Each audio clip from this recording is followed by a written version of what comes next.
I have fully cracked the code on family meal planning with 2 toddlers. I realize that's a big statement, but I stand by it because this is an area I struggled with for so long.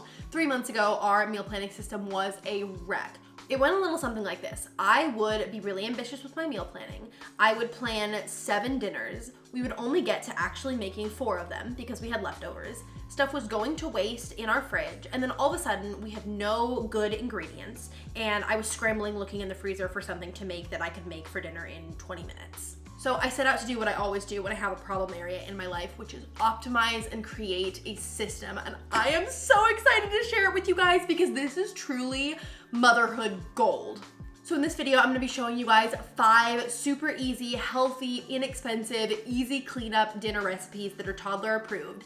And I'm also going to take you guys through how I created a master meal plan and set myself up for success. So at the beginning of every week, I literally click 2 buttons on my phone and then I'm done. It's actually dinner time now, so I'm gonna get started with our first recipe, which is a turkey sloppy joe recipe. And by the way, all the groceries that I bought for dinners for this full week were under $80. So let's get started. We are starting this video off with a bang with one of my family's favorites. These turkey sloppy joes are the perfect comfort food and they are so easy. They come together in about 30 minutes or less. So you're gonna need some ground turkey, some pepper jack cheese slices, some buns of your choice, a white onion, a bell pepper, red, yellow, or orange would work, some Worcestershire sauce, barbecue sauce, yellow mustard, and ketchup. So the first thing we're gonna do is dice up our veggies, and I know you're thinking that it can't count as an easy recipe if you have to dice vegetables, but I promise you this will take you 5 minutes or less, and it is so worth the effort. Fun fact, if you want to keep from crying while you're dicing an onion, you can put a bowl of water or a wet paper towel next to your cutting board and the fumes will navigate to that water instead of the water in your eyes.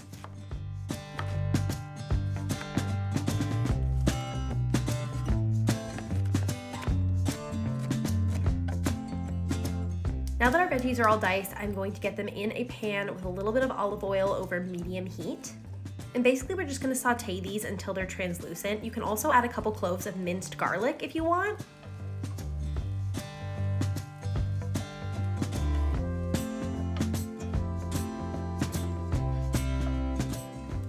Then when those are looking translucent, you add your turkey. And I'm just breaking it up as it cooks. I have these little like hybrid spatula spoon things and they're so, so nice for things like this.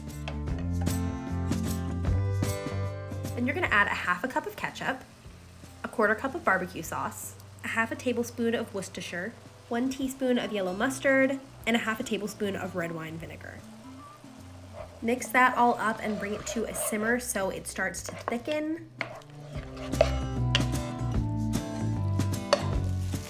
And then all you have to do is assemble. So you put your bun down, then you put a slice of pepper jack cheese on top. I feel like it melts better if it's on the bottom, I'm not entirely sure why. And then you can put your meat and veggie mixture on top of that, and that is it. These are so easy, they are so good. Look at that and tell me that you don't want that for dinner tonight.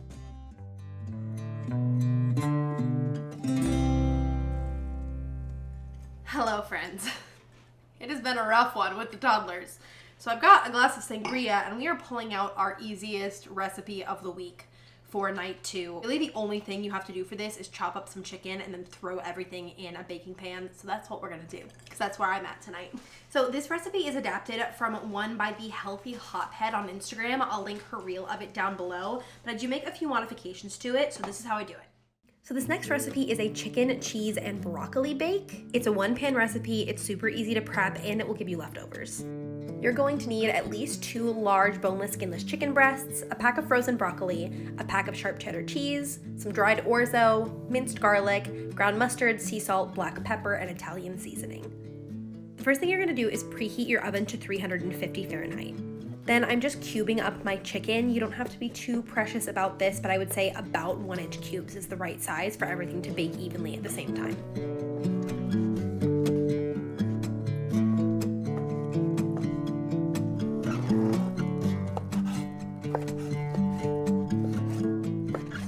When that's all cubed, I'm just adding it to a 9x13 glass oven-safe baking dish. And I'm spreading it out into one even layer. Then you can add the rest of your ingredients. So I'm adding about 2 tablespoons of minced garlic, Ground mustard, I just do this to taste. I would say it's probably a half a teaspoon.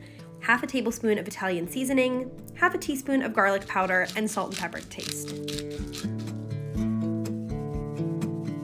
Then I'm adding a half a cup of orzo, trying to make sure that it's in one pretty even layer, and 1 bag of frozen broccoli.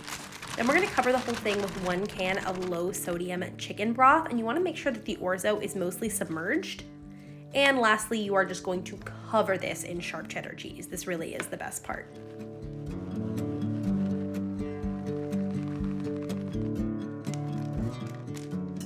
Pop that in your oven at 350 for 30 minutes and it's pretty much ready to eat.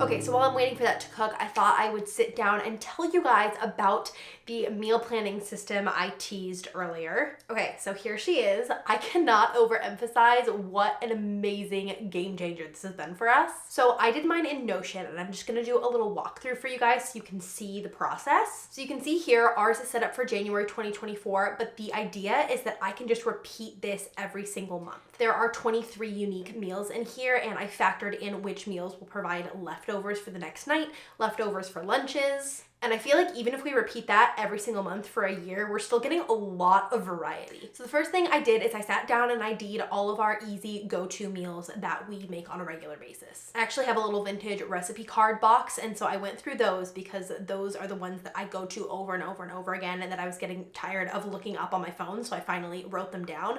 So those went in here first, and then I went to Pinterest, looked at my pins, looked at things that I've made before that I know are good, that I know are quick, and I put them all into this calendar. Also, if you're on my Patreon, mine is on my Patreon if you want to just steal mine. So I would go in here, click on the day of the month that it is, and it'll tell me what I'm making that day, and then I click on the name of the recipe, and there will actually be a link in the comments that will take me directly to the actual blog post. So the recipe is right there. It's nice and easy. I would love one day to get all of these in my recipe cards, but it does take a while to write them out. Now that by itself is nothing game-changing, but here is where we have created a system that I think is brilliant.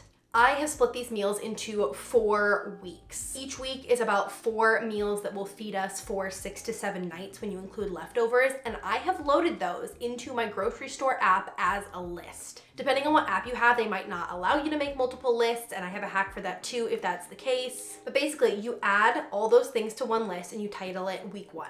Then you have week 2, week 3, and week 4. It takes a little bit of time to set up front, but then when you are ready to do your meal planning for the week, you just pick whatever week sounds good to you, click week 1 in your grocery list, click pick up order, click the confirmation button, you get in your car, you go to the grocery store, boom, done. It's amazing. And if you invest the time in it up front, I mean, I think mine only took me like 45 minutes, then you get to use that forever. Now, depending on what grocery store you use, if they don't allow you to have multiple lists in the app, there are 2 different ways that you can tackle that. The first thing is that you can put lists into multiple grocery store apps. So you could do like Safeway, Target, Amazon Fresh, etc., and have one for each of the 4 weeks. That's a little bit more complicated because then you have to go to a different place every week to pick your groceries up, or if it's Amazon, it would just come to your door, I guess. But the way that I would personally do it is just load these in 1 week at a time. Make sure that you have every single ingredient that you're going to need in there. Order it, even if you're gonna have doubles of some things the first week, and then it will be in your order history. So you make the meals for that week, you do the same thing on week 2, week 3, week 4. It takes a little bit longer this way because you have to do it throughout the month, but then every single time you wanna access one of these weeks of meal plans, you just click reorder, and it's kind of the same deal. This has seriously been so life-changing for us because I don't have to think about it. I don't have to put in the emotional energy, and it's so easy for me to just be like, hey babe, can you pick this up on your way home from work? And I just order it and then it's done. And having the calendar with all the links really helps because then I'm not digging to see, okay, where's the recipe? What are we making tonight? Whatever, it's just all on autopilot. But it's still flexible enough that I can be like, oh, I don't really feel like that sounds good tonight. Let's swap for tomorrow night's dinner, stuff like that. I think it's especially important to do this with toddler-approved meals that you know your kids are more likely to eat. So everything in my calendar is something that I know that my kids will eat. It has greatly reduced our mealtime battles and our meal refusal, But even in the best meal plan, your kids may have some nutritional gaps in their diet, and that's where Hiya comes in. And I have to say a huge thank you to Hiya for sponsoring this video and making it possible. Hiya is our favorite kids multivitamin that has 0 added sugar and 0 gummy junk. Rowan used to take a gummy multivitamin, and when I looked at the ingredients, I was shocked to see how much added sugar in it and how much other like just yucky artificial stuff was in them. Hiya, on the other hand, is vegan, non-GMO, dairy-free, nut-free, gelatin-free, and doesn't have anything else that I don't want to be a part of my kids' daily routine included in it. They're designed for kids 2 and up, and they are shipped straight to your door on a pediatrician recommended schedule. So again, it's on autopilot. You don't even have to think about it. And Rowan loves these. I never forget to give these to him because he asks for them every single day. They're made with a blend of 12 organic fruits and vegetables and then supercharged with 15 vitamins and minerals. And they come in a cute little reusable glass bottle that your kiddo can decorate. They send stickers for it, and then you just refill it every month. Hiya has a special offer for viewers of my channel, so if you want to try it out for yourself, go to the link in my description or hiyahealth.com/MeganAcuna to get 50% off your first purchase. Hello, it is day 3, I think, meal 3, and I am sitting down to do a little bit of chopping. The next 2 recipes do involve just a little bit of chopping, not too much. Tonight's dinner is a pesto Parmesan chicken. This is something that Matt and I have been making for years. It couldn't be simpler. Not very many ingredients. It only takes a cutting board, 1 knife, and a casserole dish to make. And before you come at me, yes, I am aware that this is a chef's knife and not a chopping knife, but I cannot be bothered to clean my chopping knife to do that. So I am just cutting up these potatoes. Big potatoes would absolutely work fine too, but I like these little ones, so I just cut them into quarters. And I actually need quartered little potatoes for tomorrow night's recipe too, so I'm just gonna cut up this whole bag to make prep for tomorrow night easier for me because the kids are napping right now. This is one of our favorite recipes, so here are the ingredients. You're gonna need 2 large boneless, skinless chicken breasts, some mini potatoes, a green bell pepper, Parmesan cheese, pesto, and Italian seasoning. First, I'm just cutting my potatoes up into quarters or 8ths, depending on how big they are.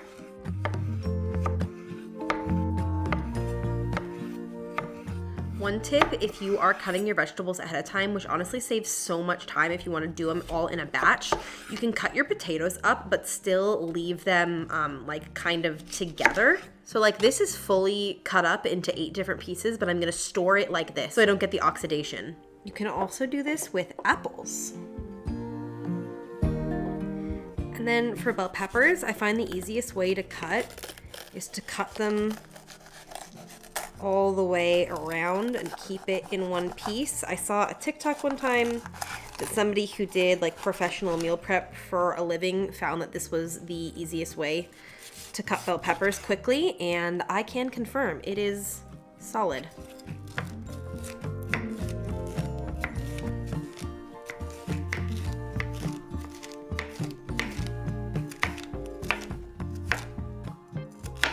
So now I'm just gonna take all of my cut up bell peppers and potato, and I'm gonna put them in a 9x13 casserole dish. I'm gonna toss them with olive oil and some Italian seasoning to taste. I like to just do this in the casserole dish because then I'm making 1 less dish. I'm not using a bowl. Actually, we're gonna go with some avocado oil this time. Mix it up a little bit. Drizzle that on there, generously season.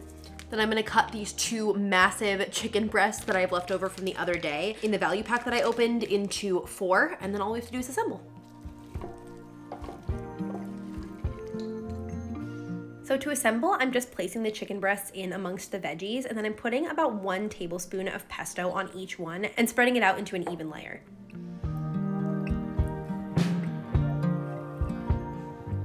And I'm gonna use about half of my container of shaved Parmesan. Shredded Parmesan actually works better for this recipe, but my grocery store was out. I'm gonna put some over the whole thing, but make sure it's most concentrated on the chicken.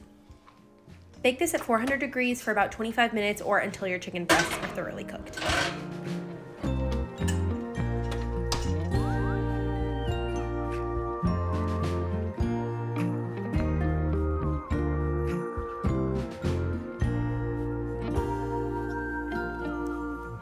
Next up is our 1-pan chicken sausage and veggie bake. Again, this is a recipe Matt and I have been making for years.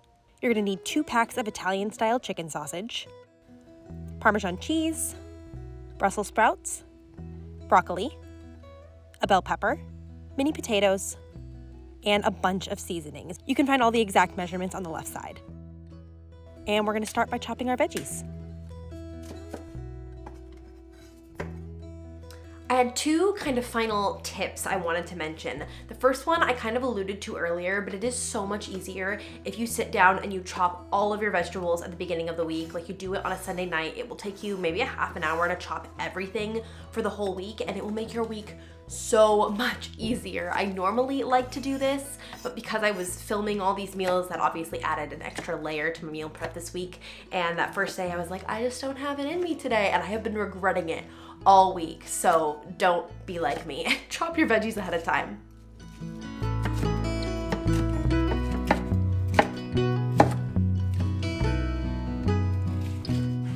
The second one I wanted to mention is that ChatGPT is an insane tool for household management and especially meal planning. I have a whole video on AI for moms if you are interested in going to watch it, and I go through exactly how I use ChatGPT to come up with meal ideas, to come up with grocery lists, and I think they even now have a plugin where you can enter your meals in or like have it generate meals for you, and then it will send the ingredients to like a grocery delivery app and then get it sent to your door, which is insane. But yeah, I wanted to mention that because when I'm coming up with new meal ideas, or even just I have a bunch of meal ideas, I'll like copy and paste all of the ingredient lists into ChatGPT and be like, hey, please synthesize this for me and group it by aisle, so that as I'm going through the grocery store, if I'm actually going in, I can just do like produce, bakery, meat, etc. And it just makes everything so much easier.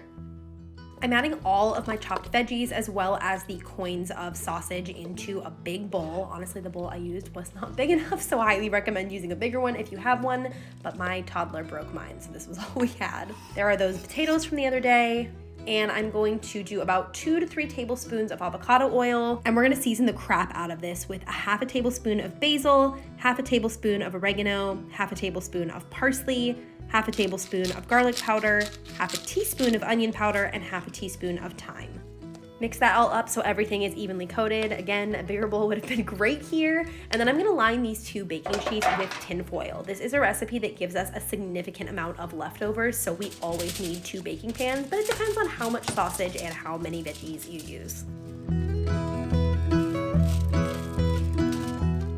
Then I'm gonna sprinkle on the other half of that shaved Parmesan container we opened earlier in the week, and all you have to do is bake this at 450 degrees for 25 to 30 minutes.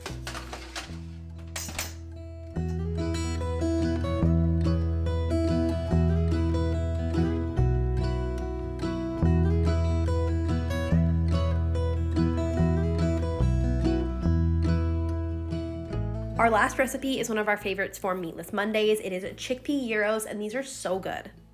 So for this recipe, you're gonna need 1 can of chickpeas, 1 package of pita bread, cherry tomatoes, a lemon, an English cucumber, some dill, feta cheese, whole plain Greek yogurt, onion powder, paprika, and salt and pepper. We're using Alpine Touch instead of salt, but regular salt is fine.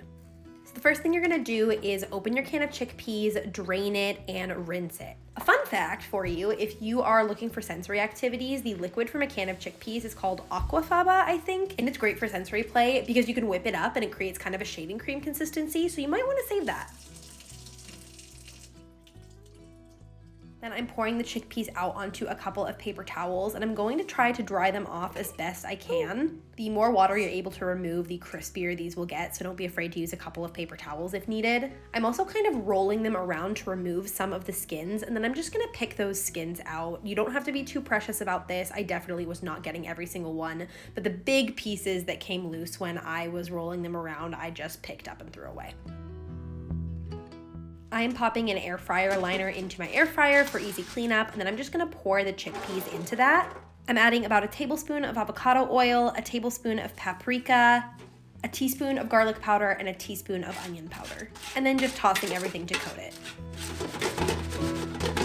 Make sure it's in one even layer and put it in your air fryer for 12 minutes at 390 degrees. While those are cooking, we're going to make our homemade tzatziki. So first I'm gonna cut our cucumber in half, and I'm going to grate about half of it. This goes in the actual sauce, and we'll use the other half of the cucumber to top the gyros with. Again, I'm using a paper towel to press out all of the water that I can out of these cucumbers, and I'm just gonna put them aside in a bowl When it comes to cutting the rest of the cucumber, I like to just do quarters, or sometimes I'll even cut it into 9 pieces if it's a particularly large cucumber. The smaller the piece is, the easier to eat and the more uniform the flavor. But I also understand that sometimes you just can't be bothered. And I'm cutting all of our little cherry tomatoes in half.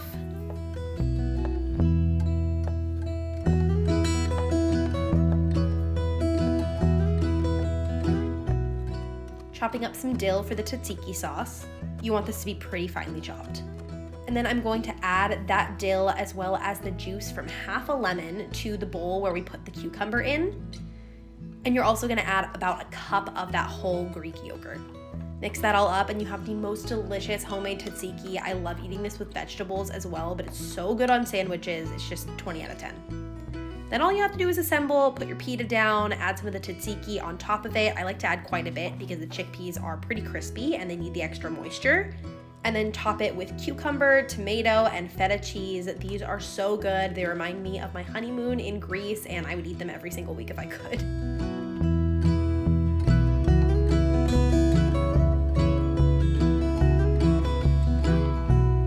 That is so good. Cheers.